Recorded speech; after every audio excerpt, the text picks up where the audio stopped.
오늘 말씀을 통해서 예수님을 닮아가는 아이라는 그런 제목으로 말씀을 나누려고 합니다. 어떤 우리 동네 사는 목사님인데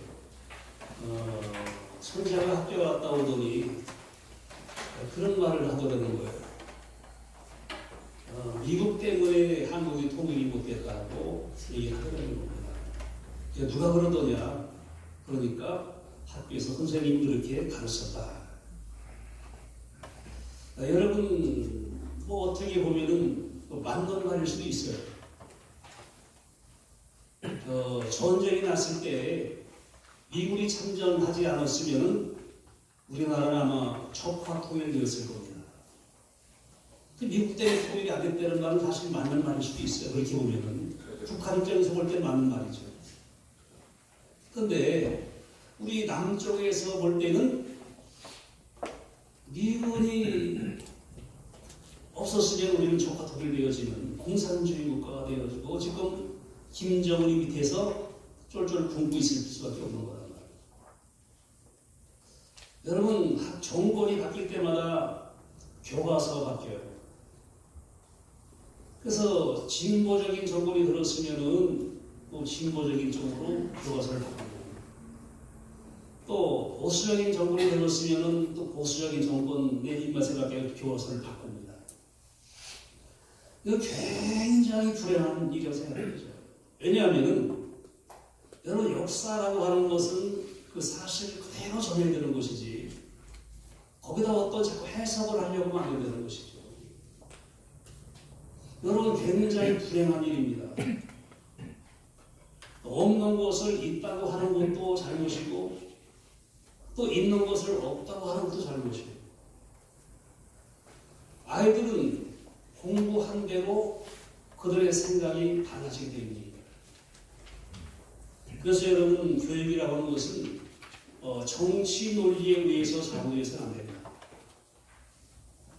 교육은 교육 나름대로의 천적인 주권이 있어야 되는 거예요.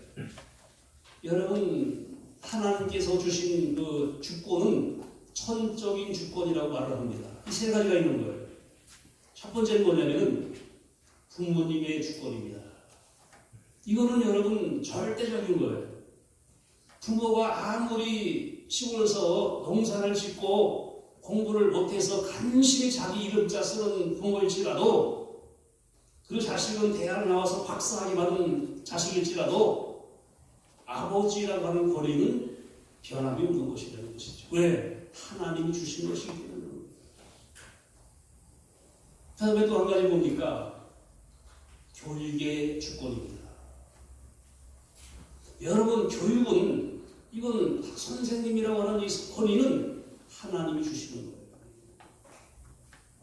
정권에 의해서 이렇게 가르쳐라 이렇게 가르쳐라 할 수 있는 게 아니라는 것이죠. 이것이 흔들려 버리면은 그 교육은 망가지는 거예요. 그 다음에 하나 봅니까? 성직자의 주권입니다. 여러분 설교를 할 때 그 설교를 이렇게 하라 저렇게 하라 그 누구도 말할 수 없는 거예요. 중국에서 요즘에 일어나는 일이 뭡니까? 중국에서는 교회가 앞으로 이렇게 가르쳐야 되는 거예요. 공산주의 사상에 맞게 성경을 해석하고 가르쳐야 되는 겁니다. 그러면 여러분 뭐예요? 잘못되어진 교회가 되는 거예요. 이 주권이 인정돼야 되는 겁니다. 부모님의 주권, 그리고 선생님의 주권, 그리고 성직자의 주권. 이것이 절대 보장되어야 돼요. 이건 흔들리면 안 되는 거예요. 여러분 아이들을 바르게 잘 가르치는 것이 이것이 이 시대가 할 일이고 부모가 할 일이다. 이렇게 보는 것입니다. 근데 여러분 우리가 이 자녀들을 어떻게 생각하는 건 중요한 거예요. 여러분 오늘 말씀 시편 127편 3절에 보면 보라 자식들은 여호와의 기업이요 태의 열매는 그의 상급이로다. 여러분 자식은 누구냐? 하나님이 주신 기업이다. 자식은 뭐냐? 하나님이 주신 상급이다. 이렇게 성경은 말씀하고 있는 것입니다. 근데 여러분 이 아이들을 정말 잘 가르쳐야 되는데. 근데 여러분, 성령은 자녀들을 어떻게 가르쳐야 되느냐고 하는 것을 우리에게 알려주시는데 저는 오늘 말씀에서 답을 찾습니다. 오늘 말씀 본문에서요, 아이가 자라며 강하여지고 지혜가 충만하며 하나님의 은혜가 그 위에 있다. 누구 얘기입니까 이게? 예수님의 이야기예요. 예수님의 어릴 적에 예수님은 자라났다, 강해졌다, 지혜가 충만했다, 하나님의 은혜가 그 위에 있었다. 이것이 바로 예수님의 어릴 적의 모습이에요. 아마 예수님의 어릴 적의 모습이 성경에 나타나는 것은 극히 적습니다. 몇 구절 안 됩니다. 그 중에 하나 여기서 예수님은 어릴 때 육신이 강하게 자라났고 참 지혜롭게 자라났고 그리고 하나님의 은혜가 그 위에 있었구나 하는 사실을 우리가 알게 되어지는 것이죠. 그래서 우리는 우리들의 자녀들을 어떻게 가르쳐야 되고 어떻게 우리가 키워야 될 것이냐, 예수님처럼 키우면 된다, 이렇게 생각을 하는 것입니다. 여러분, 첫 번째 뭐라 그랬습니까? 강하여 자라나는데 강하여졌다. 이 말은 무슨 말이에요? 건강하게 자랐다, 이렇게 말하는 것입니다. 여러분, 어느 부잣집에 아들이 하나 태어났습니다. 근데 이 가정에서 늘 약점으로 생각하는 것이 있었는데 그것이 뭐냐면은 사회적인 지위와 신분입니다. 왜냐하면 이 집은 어떤 집이냐면은 졸지의 부자가 된 집안이거든요. 여러분, 졸지의 부자가 되고 나니까 졸부가 된 것이죠. 그런데 문제는 뭐냐면은 돈은 많은데 사람들이 존경해 주지 않는다는 거예요.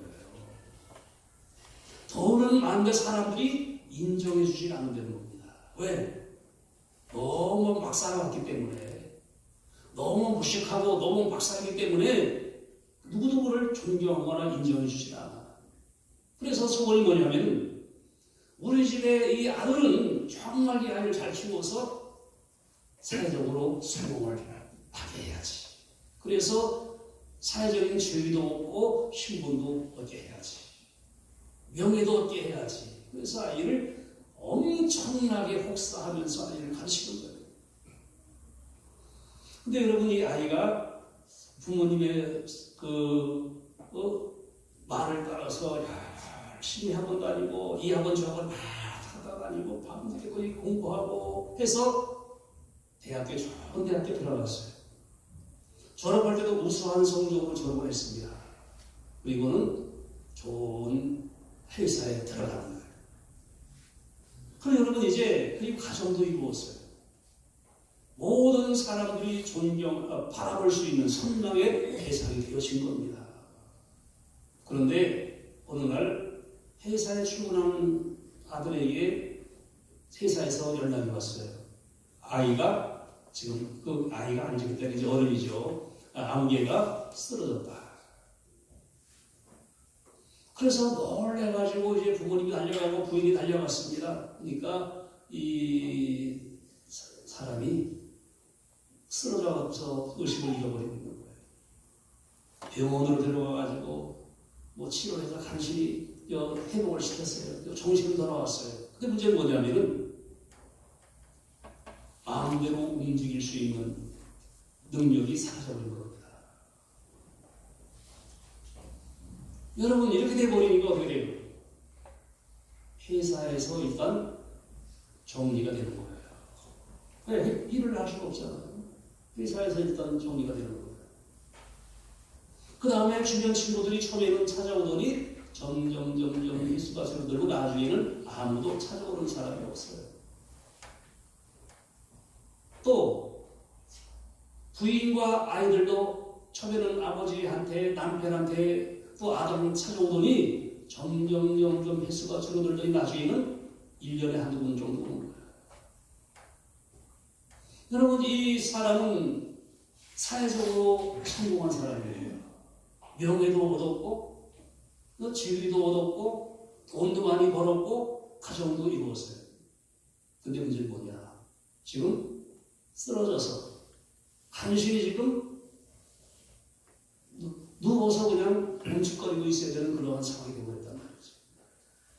창가를 바라보니까 창문 밖에는 사람들이 활차게 오고 가고 있어요.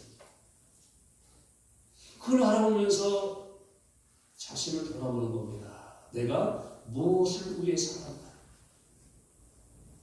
저 사람들은 저렇게 활기차게 아이들의 손을 붙잡고 지금 돌아가고 있는데, 아침 이후는 활기차게 직장에 나가고 있는데, 정말 밝은 모습으로 환한 모습으로 지금 다니고 있는데, 나는 지금 좋은 학교에 나왔고 좋은 직장 들어갔고 성공하고 출세하고 명예 얻었지만은 지금 나는 무엇이라는 것이죠. 슬픔과 불행이 그의 목이었습니다. 여러분들 아파본 분들은 아실 거예요. 병원에서 창밖을 바라볼 때 그 어떤 마음이 드나요? 여러분, 그래서 그런 말이 있죠. 돈을 잃는 것은 조금 잃는 것이다. 명예를 잃는 것은 다른 것을 잃는 것이다. 그러나 건강을 잃어버리면 모든 것을 다 잃어버리는 것이다. 여러분, 그 스폰서 백작이라는 분은 그런 얘기했어요. 건강은 가장 큰 재산이고 인생을 멋지게 살게 하는 것이고, 건강은 사람에게 자유를 주고 건강한 몸은 건강한 정신의 그릇이고, 그러나 병든 몸은 정신의 감옥이다. 그런 말이었어요. 여러분들 아파 보신 분들은 알 거예요. 저도요, 드러나 본 적은 딱 2번 있습니다.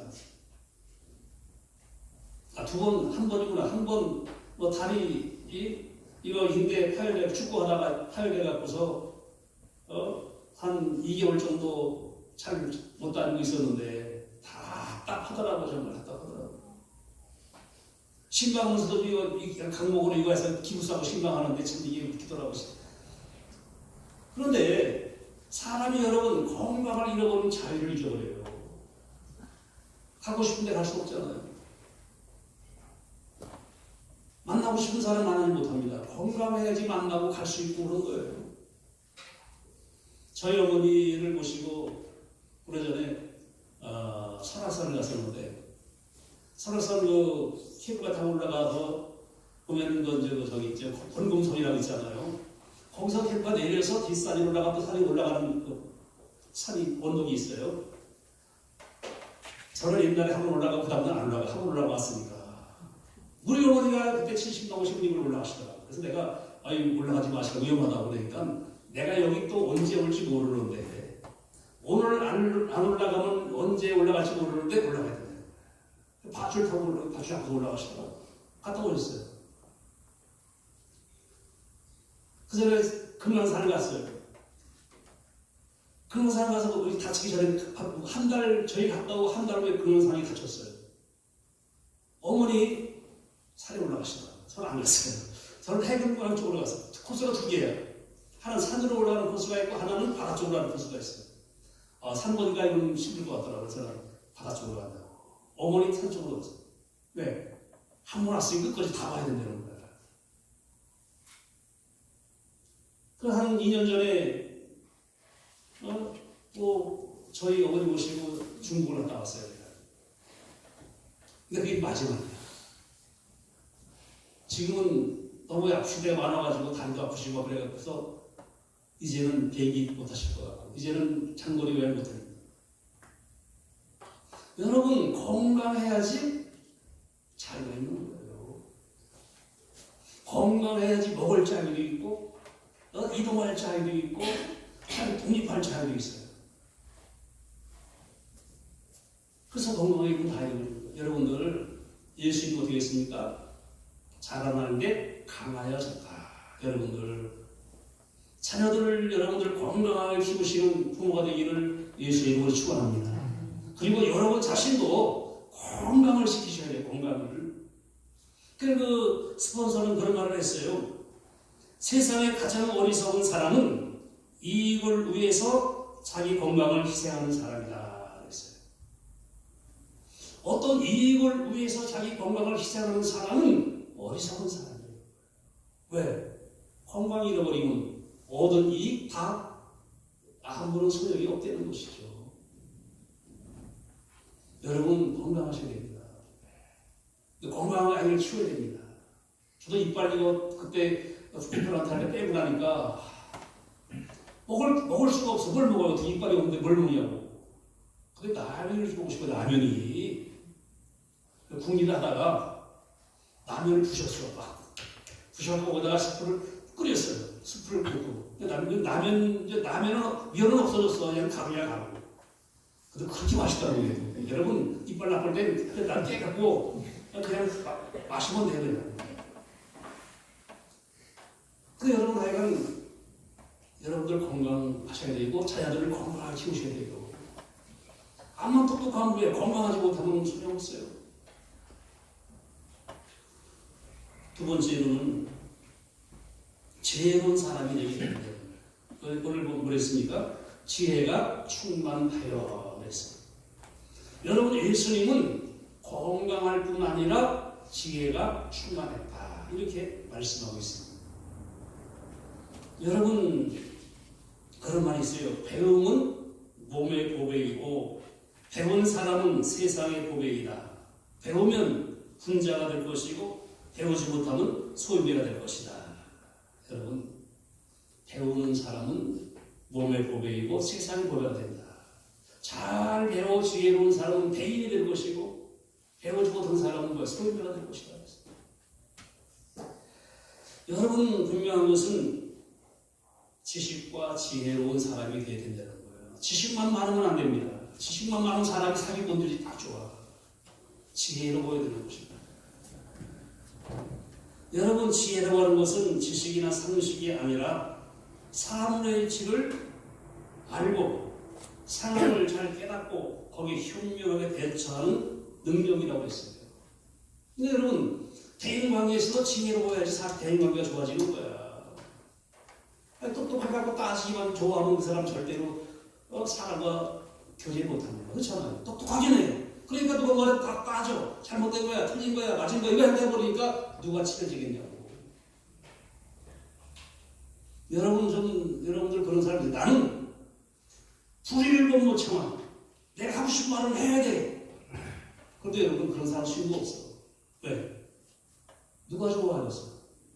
하고 싶으면 다 해야 하는데. 하고 싶은 걸 하더라도 지혜롭게 하면 상관이 없어. 그런데 그냥 해버려. 그러면 여러분 사람 죽여놓고서 미안해. 그러면 누가 더 좋아하는 거야? 이게 상처가 받는 거예요. 똑같은 말을 하더라도 상처를 안 주고 할 수 있는 지혜가 있어야 됩니다. 여러분 지혜가 참 사람에게는 중요한 거예요. 여러분 배후에서 여러 사람들이 타고 있어요. 이 사람들 보면은 어떤 사람은 굉장히 돈이 많은 사람이야. 그래가지고 자기는 없는 게 없다고 자랑질을 하고 있어요.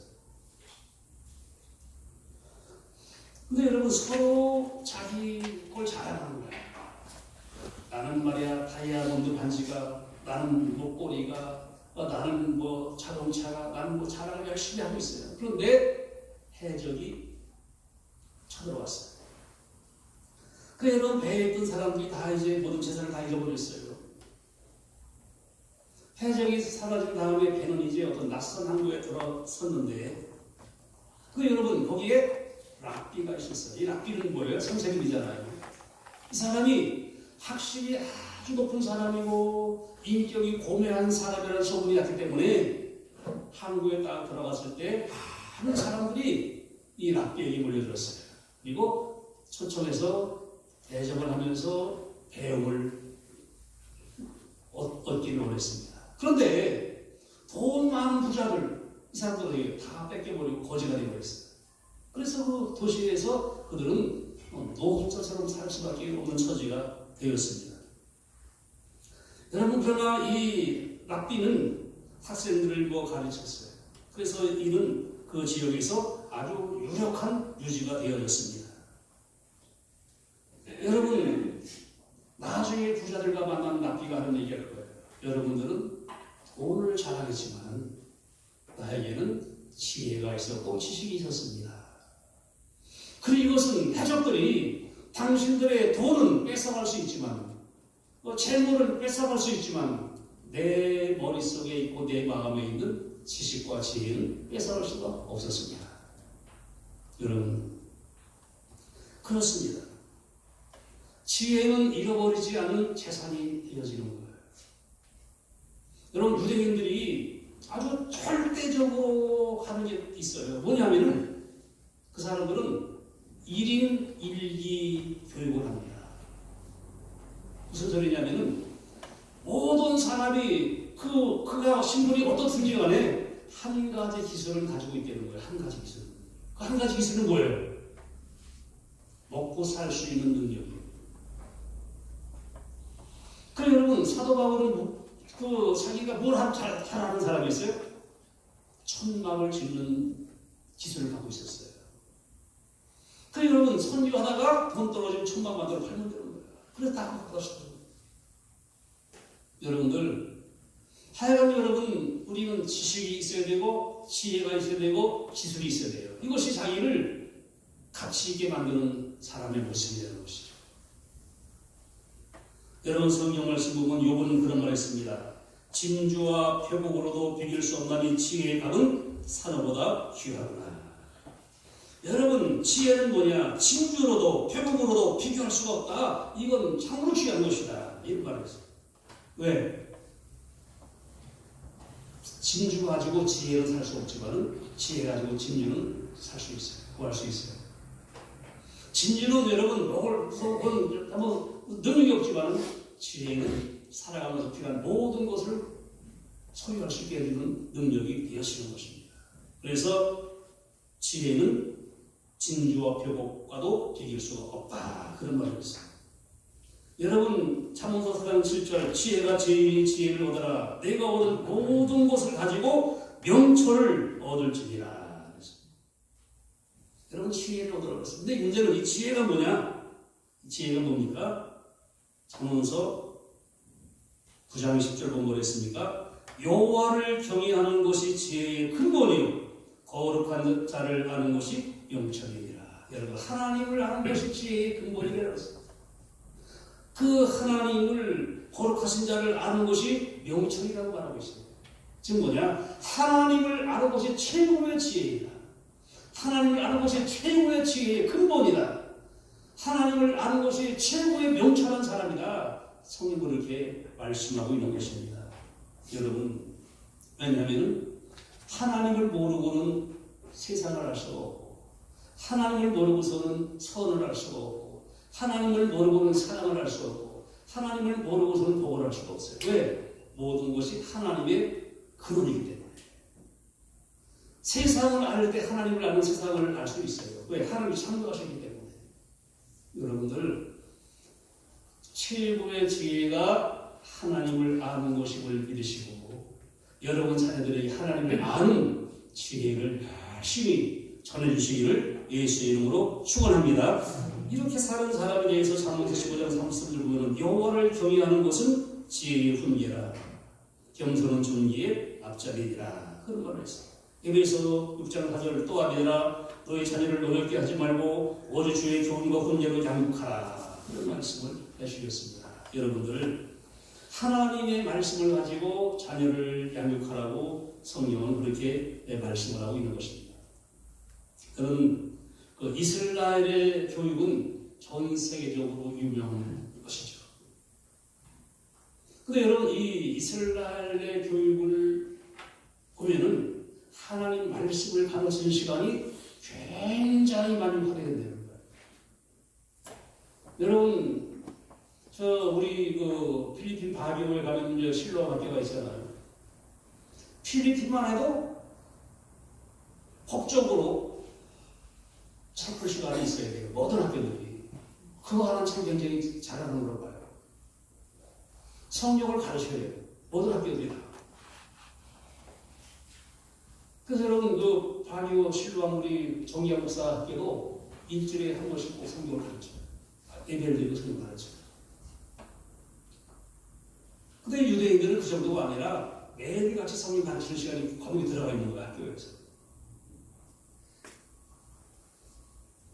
그리고 여러분, 그 유대인들의 교육의 전통은 딱 두 가지가 있어요. 한 가지는 뭐냐면은 아브라함 때부터 시작해서 이 바벨론 포로 이전까지는 학교가 없었다는 거예요. 그럼 누가 가르쳐야 되는 거예요? 아버지와 어머니가 자식을 가르쳐야 되는 거예요. 여러분 신명기사 때 보고 그러죠? 자식에게 가르쳐라.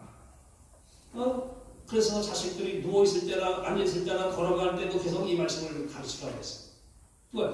교사가 바로 부모님이 교사라는 거예요. 그것이 창세기부터 바벨론 포로 시대까지 부모들이 자식을 가르치는 것이 유대교의 그러한 교육방법입니다.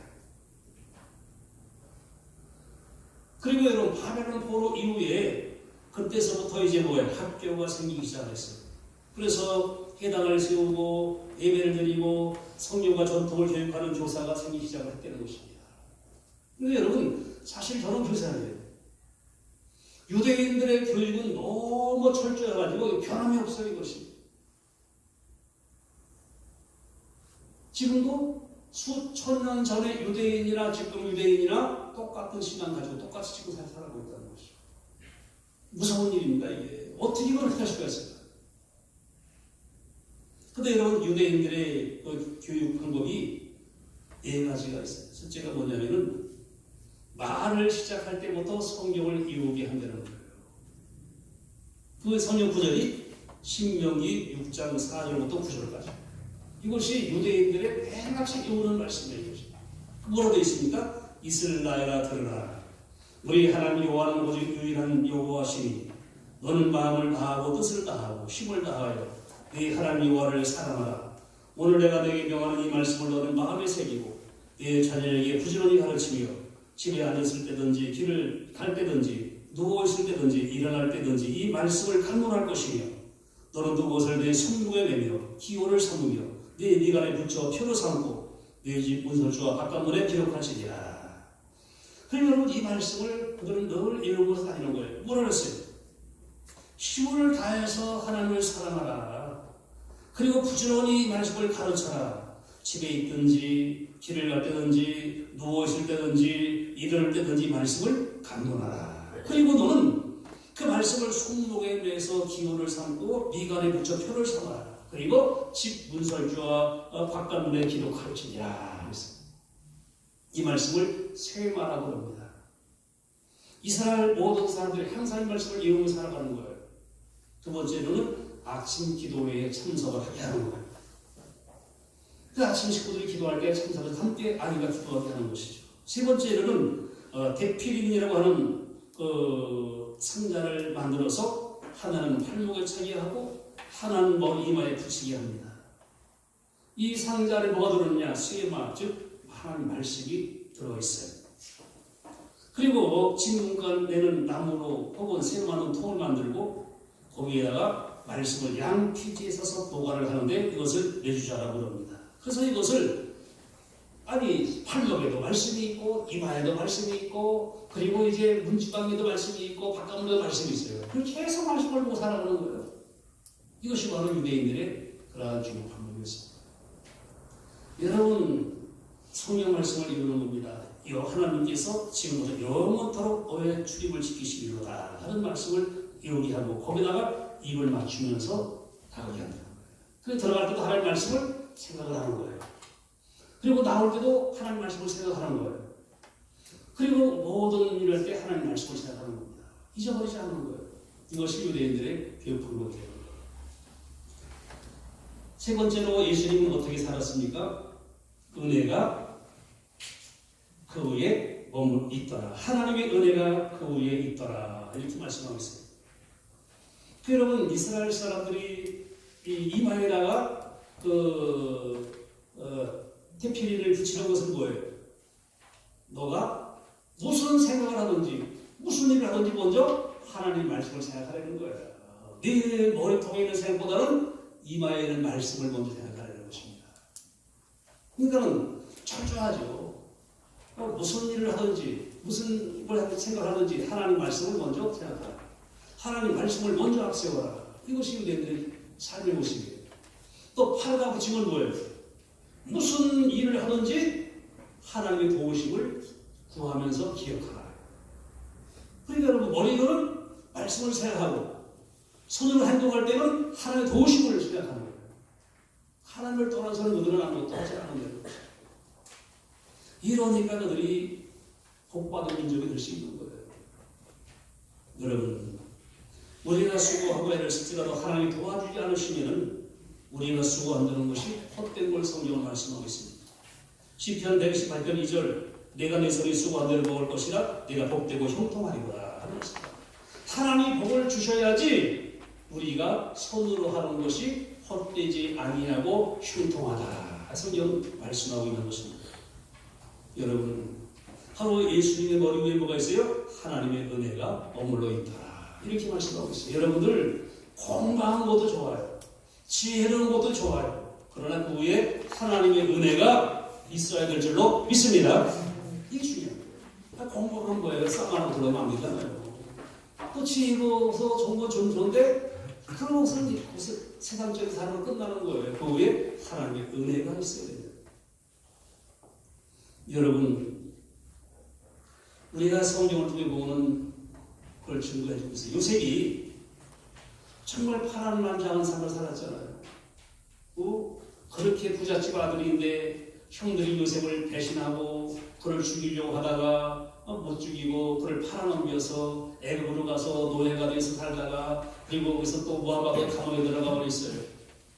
이렇게 철저하게 비참한 지경으로 떨어진 것이 요셉이었어요. 근데 여러분, 중요한 것은 뭐냐면은 인간의 요셉의 생각을 볼 때는 나는 이제 망했다. 내 인생은 끝났다. 이렇게 생각할 수 있어요. 근데 여러분, 성경 말씀 보면 뭐랬습니까? 하나님이 요셉과 함께 하셔서 그가 모든 일을 할 때 형통한 자가 되었다. 이렇게 말씀하셔요.